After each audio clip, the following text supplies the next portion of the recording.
एक व्यक्ति को एक पुत्र प्राप्त हो गया, उसकी पत्नी मर गई। दूसरा विवाह कराया तो दूसरी विवाह से उसे पुत्र प्राप्त हुआ। उसमें आपस में 10-12 वर्ष का अंतर था, 8-9 वर्ष का अंतर था। तो दूसरा पुत्र हुआ तो वो स्वयं भी मर गया और उस पुत्र की, छोटे वाले की मां भी मर गई। बड़े वाले का विवाह हो गया, उसकी पत्नी आ गई। अब वो मां के तो दो के थे, पिता एक था। तो जो पहले वाली माता से उत्पन्न था उसका विवाह हो गया, उनका संतान अभी थी नहीं। उधर से वो छोटे वाला जो दूसरी मां का था बीमार हो गया। रोगी हो जाने से उसका उपचार करवाया। तो फिर उपचार कराते हैं तो पैसे लगते हैं। तो दोनों पति पत्नी ने विचार विमर्श किया कि इसका इलाज कराएंगे और ये बहुत पैसा खर्च हो जाएगा, और क्यों ना इसको विष देकर खत्म कर दें। उन्होंने एक डॉक्टर से बात की, वैद्य से, कि हम ऐसे ऐसे कर दो, बीमार ये है ही, रोगी है ही, लोग सोचेंगे रोगी था मर गया। तो वैद्य ने कहा कि मैं 500 रुपये लूंगा। अच्छी संपत्ति थी, संपत्ति का वो वारिस था 50% का। उन्होंने 500 रुपये देकर अपना कांटा निकाल दिया, वो मरवा दिया। रिलेटिव्स ने सोचा, रिश्तेदारों ने सोचा भी बीमार था, मर गया, कोई बात नहीं, बात आई गई हुई। उधर से क्या हुआ कि उधर से उसकी पत्नी को गर्भ रहा, एक पुत्र की प्राप्ति हुई और खुशी का ठिकाना नहीं। उस बच्चे को बड़े लाड प्यार से खुआया प्याया, गिने दिनों में वो युवा हो गया, सेहत अच्छी थी। पहले 12-13 वर्ष की आयु में विवाह कर देते थे, उस बच्चे की शादी कर दी, विवाह कर दिया। विवाह के कुछ दिन के बाद वो बच्चा बीमार हो गया, उसका लड़का।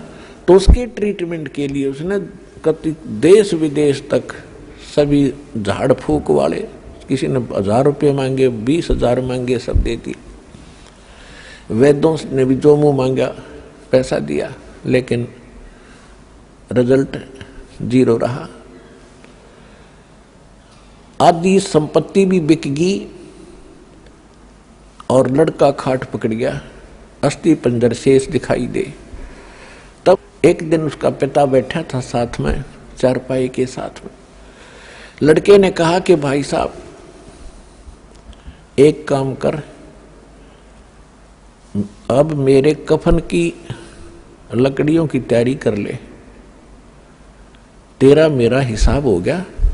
अब केवल लकड़ियों का और ये कफन का हिसाब किताब शेष है, उसको कर तैयार। अब उस व्यक्ति ने सोचा कि लड़का इतना डिस्टर्ब हो गया, इसका मेंटली डिस्टर्ब हो गया, यो मुझे भाई कहता है। उसने कहा बेटा मैं तेरा पिता हूं, तेरा बाप हूं मैं। बोला नहीं, तू मेरा भाई है, और विचार कर मैं तेरा वो भाई हूं विष देकर मरवाया था।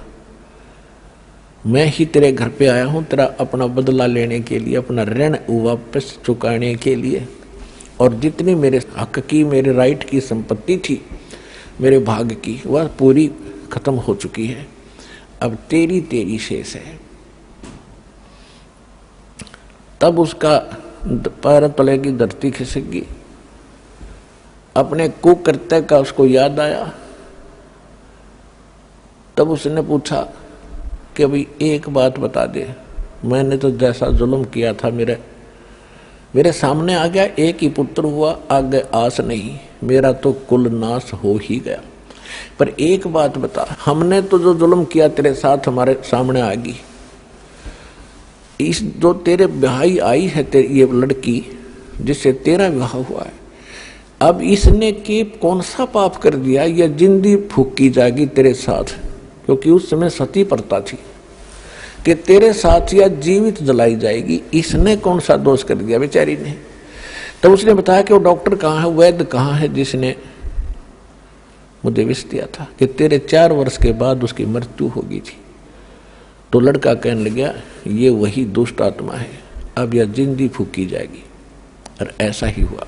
ये कहकर शरीर छोड़ गया। तो यहाँ कहते हैं परमात्मा ने सूक्ष्म वेद में बताया है कि एक लेवा एक देवा दूतम, एक लेने आ रहा है एक देने आ रहा है, और कोई किसी का पिता नहीं पुत्र। ऋण संबंध जुड़ा एक ठाठा, अंत समय सब 12 बाट।